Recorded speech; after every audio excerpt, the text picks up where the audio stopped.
Et en vérité, cette paracha, elle est un peu difficile en ce sens que quoi? Que chaque paracha, elle a un fil conducteur. Ça veut dire du début jusqu'à la fin. Par exemple, la paracha Kedoshim Tihu, ça parle de la sainteté. Et de là-bas, tu as tous les misvot. Mais ici, il y a 5 parachiotes. La première, c'est les Kohanim qui ne doivent pas s'impurifier. Après, le Kohen Gadol, ok. Après, on parle des Kohanim qui ont des moum, ils ont des défauts. Bon. Après, que c'est écrit, si quelqu'un il a eu une impureté. Je ne comprends pas ce qu'il y a avec le début. Après, Daber et Aaron, oui, s'il amène un korban, de korban toda, l'irtsonchem, pour vous, oui, pour votre apaisement, pour votre apaisement, ouais, le korban toda, un jour. Après, les défauts dans les animaux. D'accord? Ah, c'est le contraire de Kedoshim. Oui, les défauts des animaux. Alors, attends, on continue. Après, la paracha des fêtes. Ok. Après, la paracha des fêtes, il y a et les Moadé Hachem, ok. Ça, c'est la meilleure. Ok. Après, il nous parle l'huile de la menorah. Qu'est-ce que ça a à voir? Ça n'a rien à voir avec les fêtes. Après, ça nous parle lechem apanim. On ne sait pas ce que ça fait ici. Après, le juif qui a blasphémé. Ah, Amekalel. Voilà. Après, la Torah elle dit attention, celui qui frappe un animal, il doit le rembourser. Celui qui frappe un homme. Un mélange de petites Ça, la vérité. Voilà. On va aller doucement. D'abord, c'est écrit Vayomer Hashem el Moshe. Jusqu'ici, c'est bon. Et mort et la Kohanim, Bene Aaron ve Amarta. Et mort ve Amarta. de répétition. Pourquoi une répétition? Rashi, il a senti ça. Il a dit, Rashi est mort l'azir gedolim ala ketanim. Il faut que les grands, ils font attention que les petits ne s'impurifient pas. Chez les Kohanim. Même les petits. Même les petits. Alors attends. Le Ramban, Rabbi Moshe Bar Nachman, il dit, il n'y a pas que dans la Touma des Kohanim.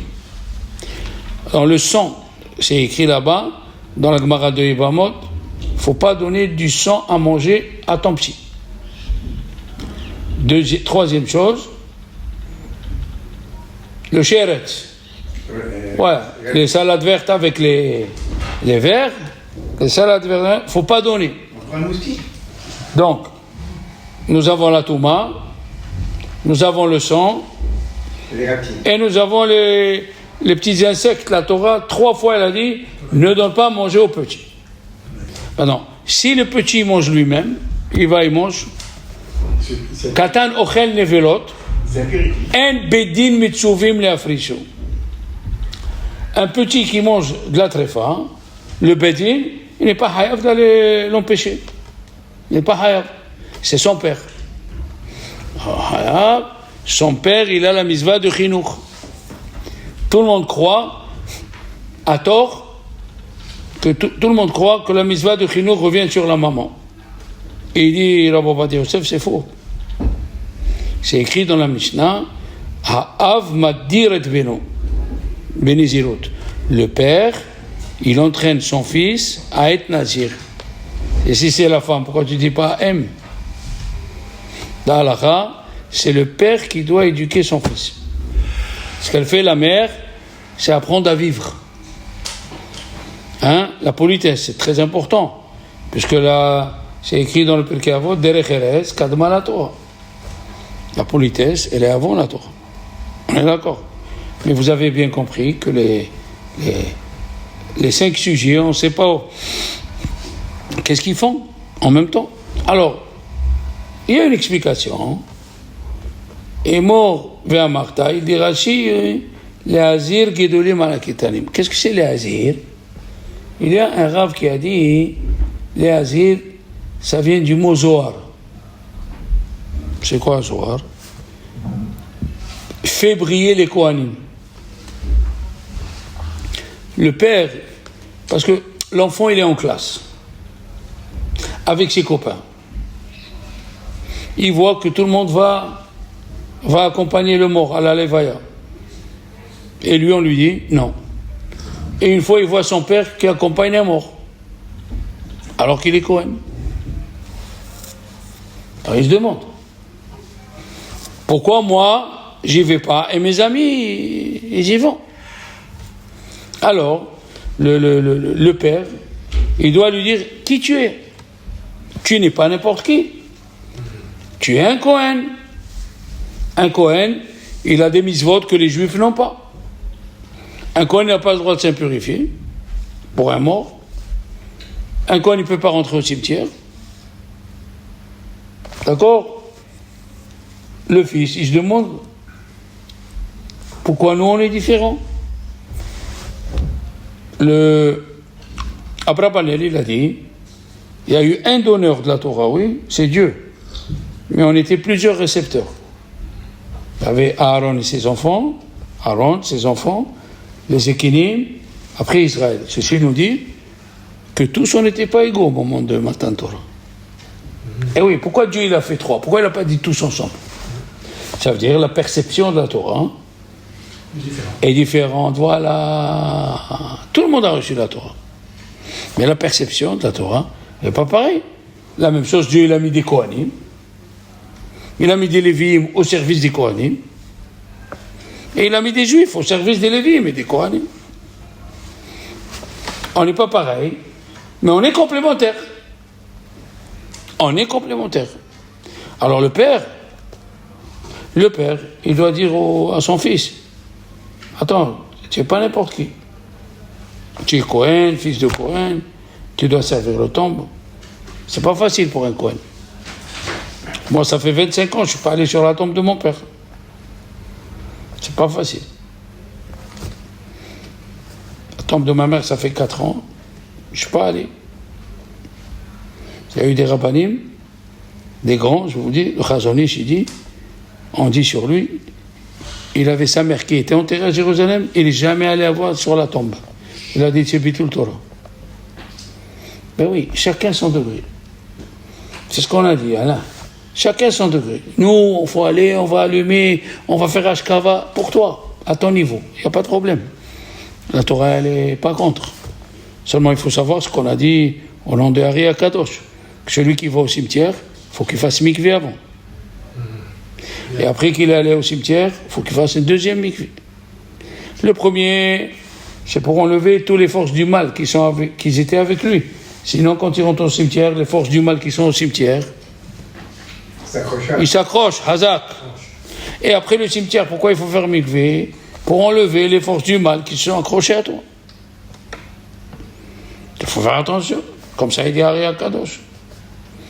Et si tu n'es pas allé dans une tombe, ça fait 10 ans, il faut que tu envoies quelqu'un, il dit à Ari Akadosh, il faut que tu envoies quelqu'un qui vient et qui dit, voilà, ton fils, il va venir, ou ta fille, elle va venir. Tu ne peux pas aller subitement. C'est très grave. Si tu n'es pas allé dans une tombe pendant 10 ans. Comme ça, il dit Ari Akadosh. D'accord? Les Azir, Gedolim, Alaktanim.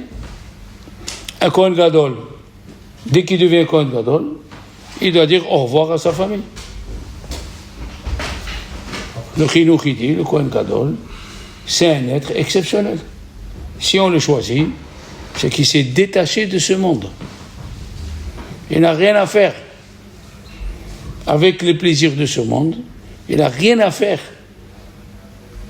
Ça veut dire s'il voit, on vient lui annoncer que son père et sa mère ils sont morts, il ne peut pas aller.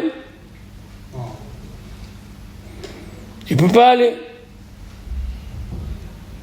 Bien sûr. Al kol nafshot met lo yavo. Il peut pas même pas rentrer dans une maison où il y a un mort, le Kohen. D'accord? Ben moi, j'avais dans ma maison, ça veut dire dans mon immeuble, un juif qui est mort, on ne peut pas dormir dans l'immeuble. La Touma, elle passe. Parce qu'il est resté dans l'immeuble jusqu'au lendemain matin, qu'ils sont venus le chercher. Et il lit le Shulchan Aruch. Et si c'est un goy qui est mort, tu n'es pas obligé de sortir. Mais celui qui craint Dieu, un Kohen qui craint Dieu, il ne faut pas qu'il dort, même si c'est un mort goy. Non, que le Kohen. Pourquoi? Parce que c'est écrit, Claude est mort et la Kohanim béni. Béni, vélo, bénot. Les femmes de Kohen peuvent aller au cimetière. Bien qu'en général, qu'est-ce qu'on a dit au nom de Ari Akadosh? Que c'est pas bien que la femme, elle va au cimetière. Surtout quand elle est en période pas normale. Maintenant, je ne vais pas vous dire tous les halakhot du Kohen, mais il y a une question intéressante. Un Kohen qui dort nu. Il dort nu. C'est l'été. Et un monsieur à côté de lui, il est mort. Est-ce qu'on peut dire au Kohen, sors d'abord, vite, ou d'abord on lui dit, habille-toi, et après sors? À chaque instant qu'il reste là-bas, il transgresse une interdiction. Donc on lui dit de sortir vite. C'est une grande discussion entre Maharim Nitz, un grand rabbin qui était à Metz en 1500 et quelques. Alors qu'est-ce qu'il a répondu lui? Il a dit, c'est écrit dans la Gemara de Berachot, si un juif il est habillé avec du shahatnez, il doit le déchirer même dans le domaine public, même s'il marche nu. Oui. Il n'y a pas de honte à accomplir les mitzvot de la Torah. En chokma ve'en tibuna. Si tu marches nu, c'est une honte. C'est une honte. Mais c'est pas un issur de Oraïta ni de Rabbanan. C'est derech eretz. Et pour ne pas transgresser un issur, tu es obligé de déchirer tes vêtements. Tu déchires, tu marches avec déchiré, ça fait rien. Tu les enlèves, il ne peut pas rester sur toi, ça, Léon, tu n'entends pas. Je sais, mais... Alors si tu sais, il ne peut pas rester avec, qu'est-ce que tu racontes? Ouais, mais dans la rue. Dans la rue, elle dit la Gemara. Dans la rue, Sha'atnez Bashouk Kor'o. Arrêtez. Alors maintenant, ici c'est pour nous dire l'éducation. Comment l'éducation, elle est très importante. Et là, il y a un grand rab qui s'appelle Rabbi Mordechai Yosef mi Izbicha. C'est un tzaddik, un Mekoubal, vous ne pouvez pas vous imaginer. Je vais vous donner juste un exemple. La grandeur de sa tête. On lui a dit, Arav, celui qui assiste au Pidyon Aben, qui est ilou, comme s'il a jeûné 84 jeûnes. Il a fermé les yeux, il a ouvert, comme ça, il a fermé les yeux, il a ouvert, il lui a dit, il y a 84 fois dans le chasse le mot qui est ilou.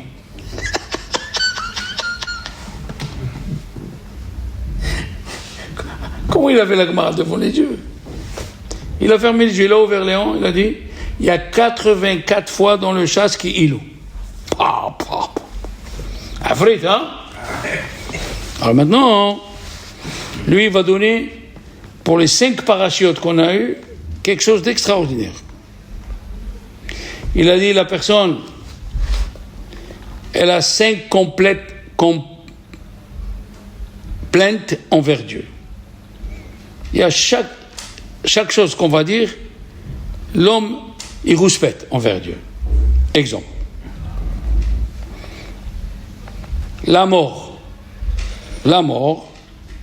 parce que l'homme, il n'est pas d'accord sur la mort.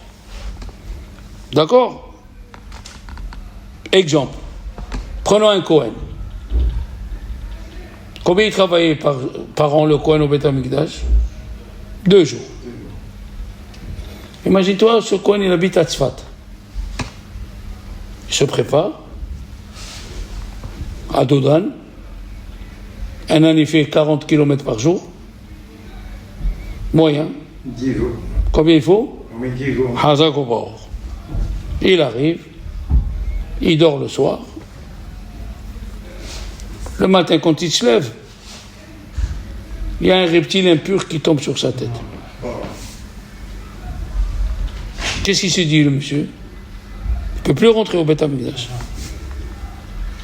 Je viens une fois tous les 6 mois. Akadosh Baruch Hu, pourquoi tu me donnes ça? Qu'est-ce que j'ai fait? D'accord? Qu'est-ce que j'ai fait pour mériter ça? Il y a un autre cas que le Rav Rosenblum il a dit, vraiment intéressant. Un monsieur, il s'est préparé tout le mois d'Elul. Il y a des gens, ils ne parlent pas. À Bnei Brak, à Jérusalem, il y a des gens, ils ne parlent pas tout le mois d'Elul, ils écrivent. Pour ne pas parler. C'est connu que le grand devina, il a dit, le jeûne de la parole, il est plus que le jeûne de ne pas manger. Le jeûne de ne pas parler, c'est plus que de ne pas manger. Il s'est préparé. Il arrive à la synagogue, la veille de Rosh Hashanah. Il a fait mikvé. Avant de rentrer à la synagogue, quelqu'un lui dit, il est à la synagogue 1 heure avant, il se prépare. Il lui dit à quelqu'un qui t'appelle dehors. Il vient, il sort, sa femme. Qu'est-ce qu'il y a? Le petit Yaakov, il est tombé, il s'est ouvert le front. On a 6 enfants. Ou c'est moi qui vais à l'hôpital avec lui, ou c'est toi qui vas avec lui. Comme lui, il n'a jamais gardé 6 enfants. Donc il va à l'hôpital, il est avec le chirurgien. Qu'est-ce qu'il pense en ce moment-là? Akadosh Baruch Hu, je me préparais 1 mois. J'ai lu Téhilim tous les jours. J'ai fermé ma boîte. C'est ça ma récompense, la veille de Rosh Hashanah.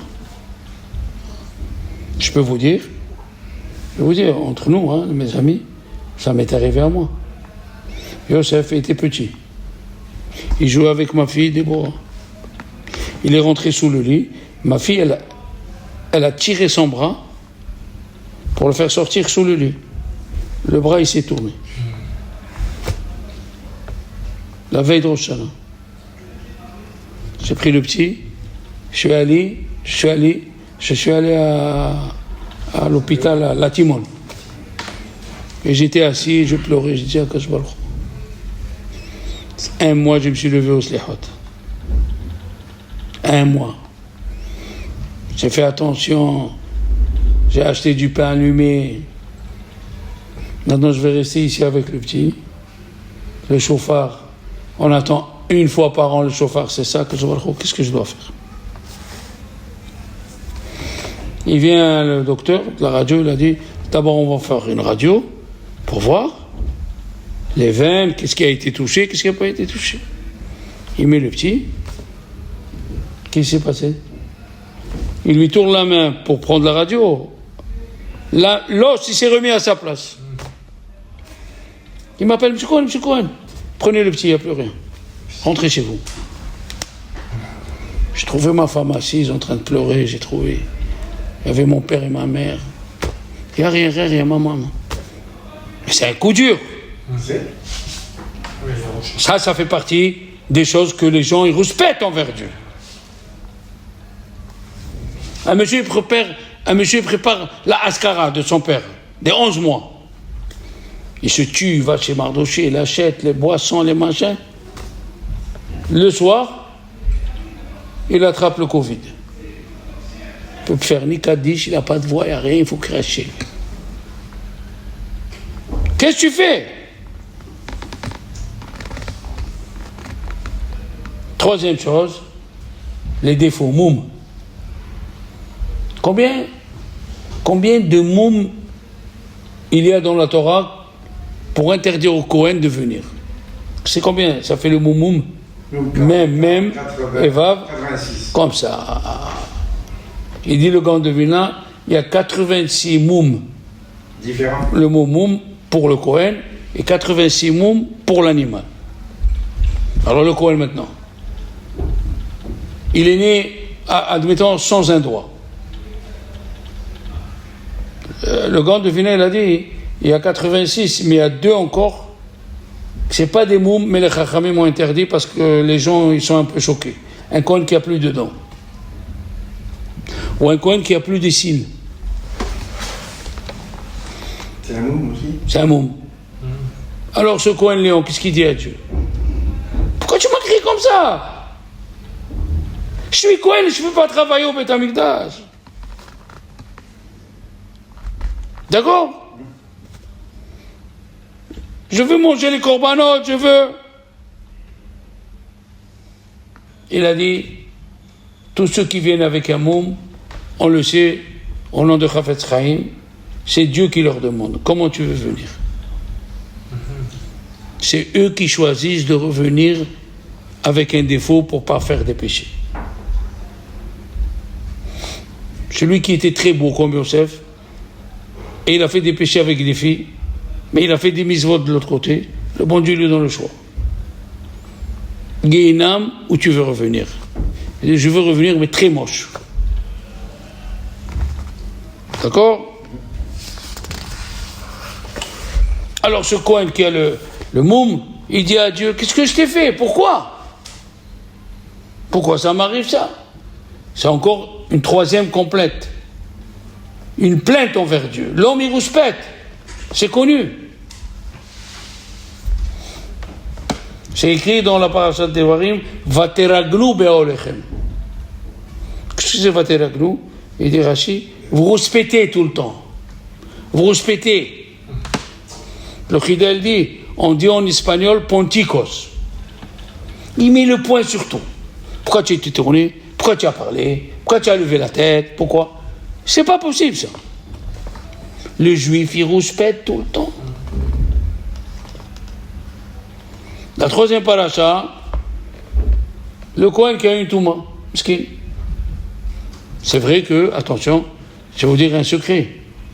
Même le Kohen Gadol qui ne s'impurifie pas pour ses parents, s'il marche, il trouve un juif, Met Mitzvah, ça s'appelle Met Mitzvah, tellement c'est important, Met Mitzvah, il doit arrêter de s'occuper du mort.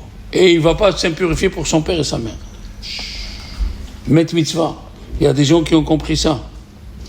Moi, je connais un monsieur, il est riche. Quand il y a un mort et les gens, la famille n'a pas de quoi payer la sépulture, c'est lui qui paye. C'est ça, Met Mitzvah. Parce que dans la Torah, c'est Mida keneged Mida. Ce que tu fais, on te fait. Tu enterres les morts. Alors, on t'allonge la vie. On te donne la vie. Alors imagine-toi ce Kohen-là. Le Kohen, il va de chez lui maintenant. Il s'est préparé. Pendant 1 an, on lui parle des halakhot de Kippour, Il arrive pour rentrer au Beth Amikdash. Boum! Trouve un mot. Qu'est-ce qui s'est passé? Pourquoi? Il rouspète. Prenons une autre chose. Pourquoi le Kohen Gadol ne le laissait pas dormir le soir de Kippour, Léon? Parce qu'il y a des mauvaises pensées, non? Pour pas qu'une touma du corps, elle sorte de lui. C'est pas la mauvaise pensée. Ah, peut-être c'est ce que tu as pensé. Ça veut dire, s'il y a une touma qui sort de son corps, il est safhal. Maintenant, s'il est assis, il dort pas, et une touma elle sort de son corps, aussi il est tamé. Mais moins grave que... Mais il est tamé. Il est tamé quand même, bien sûr. Alors le type, il se prépare toute l'année.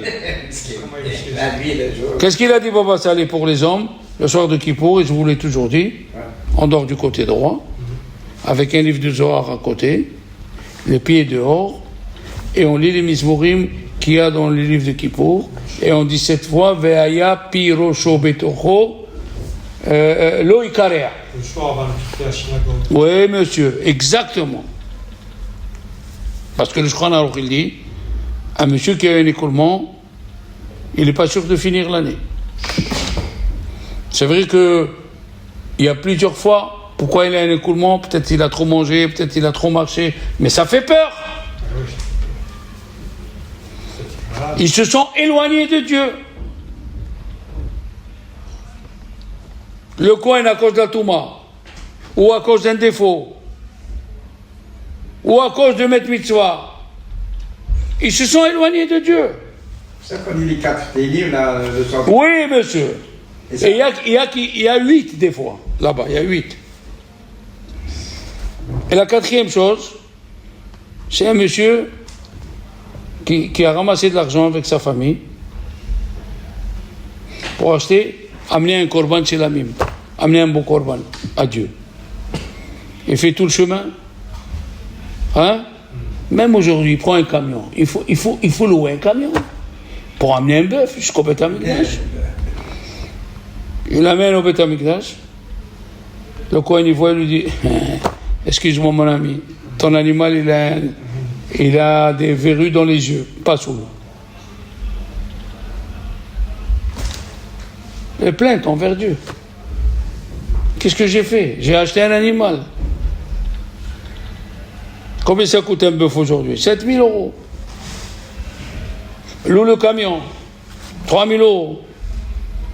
À l'hôtel, à Jérusalem.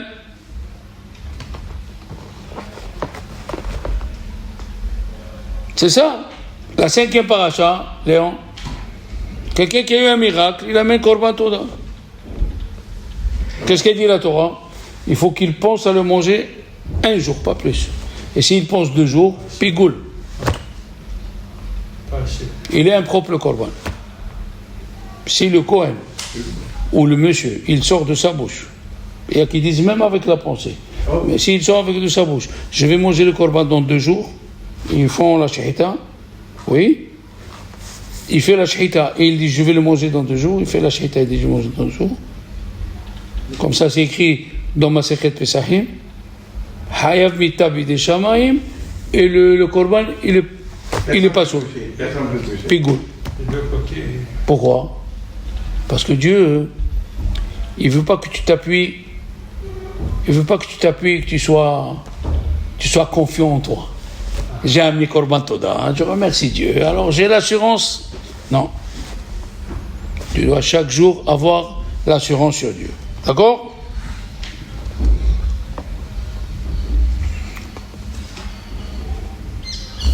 Maintenant écoutez bien. Par rapport à ces 5 parachiotes, regarde ce qu'il dit.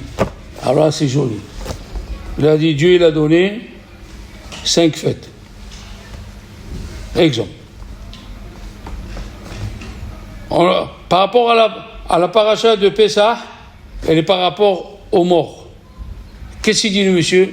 Je viens d'enterrer un mort. C'est une mitzvah d'enterrer un mort, je ne peux pas faire Korban Pessah. Qu'est-ce qu'on lui dit? Tu as Pessah chez lui. D'accord? Pessah, c'est ce qui donne la lumière aux Juifs pour l'année. Shavuot, qu'est-ce qui s'est passé à Matan Torah? Tous les Juifs qui avaient un défaut. Tous les Juifs qui avaient un défaut. Qu'est-ce que c'est? Il dit Rav Eliashiv, aujourd'hui aussi, à Shavuot, si tu pries pour quelqu'un qui est malade, il guérit.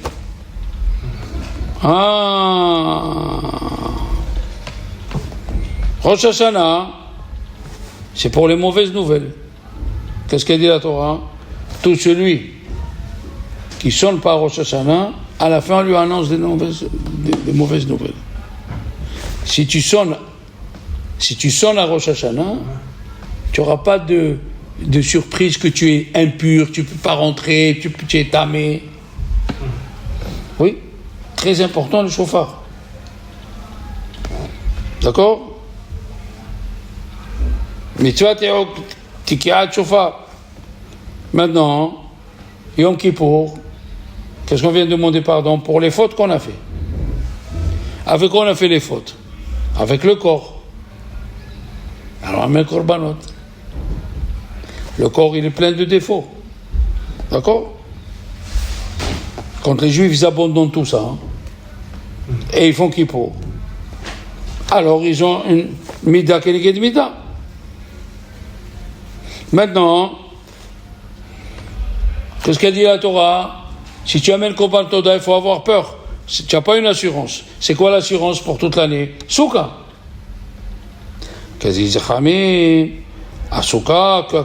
Tila de Mehemnuta. C'est la souka où Dieu te protège. Peut-être la personne elle a fait un péché qu'elle est hayav galot, avec la souka, et sort de la galoute. D'accord? Alors, ce Rav, vous avez vu, il a trouvé les plaintes que l'homme il a envers Dieu, et il a trouvé les fêtes qui enlèvent tous les plaintes. C'est pas facile de trouver la correspondance et la corrélation dans cette paracha.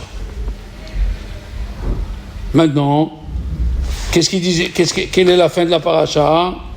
La paracha, c'est le juif. Hein? Il a voulu rentrer, il a dit, moi, ma mère, elle est de la tribu de Dan. Donnez-moi à rentrer dans la tribu de Dan. Ils lui ont dit, non, tu ne peux pas rentrer, parce que ton père, c'était un Égyptien. Et c'est qui l'Égyptien? Hein? C'est l'Égyptien que Moshe, il a tué en Égypte. Alors, il a pris le nom de Dieu de Moshe, avec quoi il a tué l'Égyptien, et il a blasphémé sur le nom de Dieu. C'est-à-dire, il a dit, Yedoud, maudit Yedoud.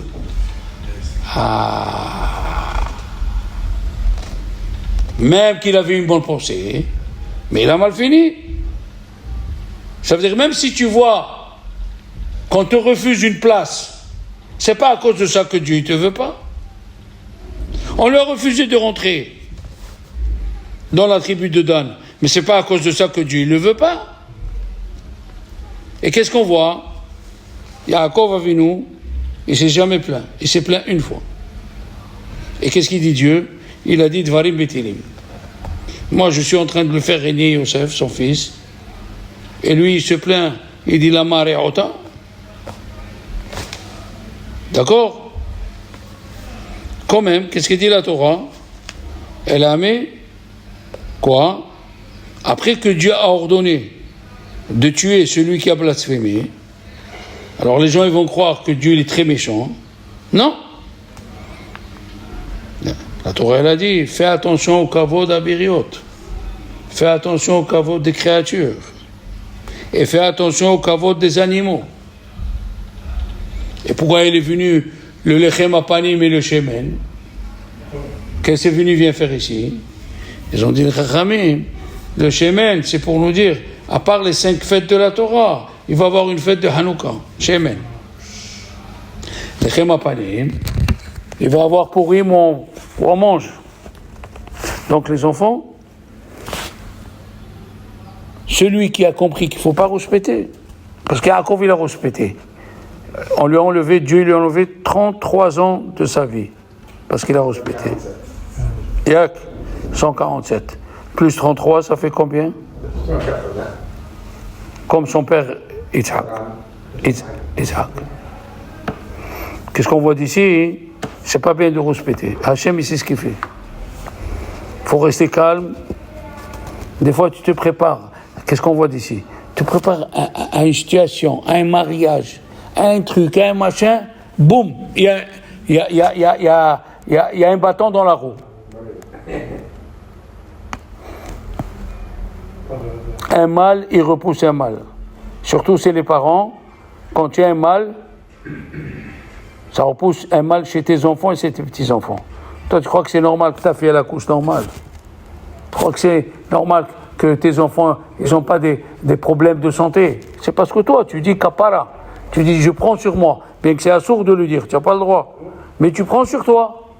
Tu prends sur toi. Alors un bon Shabbat mes amis.